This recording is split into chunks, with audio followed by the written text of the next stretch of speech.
بسم اللہ الرحمن الرحیم۔ احادیث نبوی صلی اللہ علیہ وسلم۔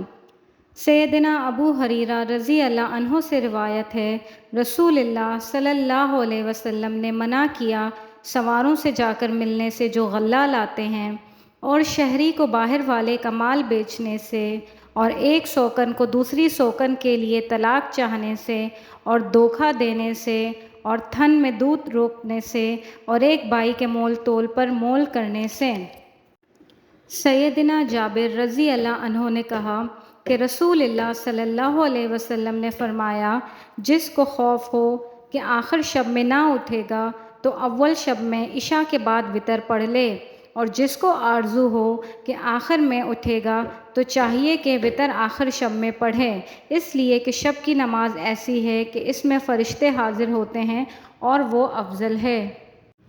سیدنا عبداللہ بن عمر رضی اللہ عنہما سے روایت ہے، انہوں نے سنا رسول اللہ صلی اللہ علیہ وسلم سے، آپ صلی اللہ علیہ وسلم نے فرمایا، کسی مسلمان کو لائق نہیں ہے جس کے پاس کوئی شے ہو وصیت کرنے کے قابل، وہ 3 راتیں گزارے،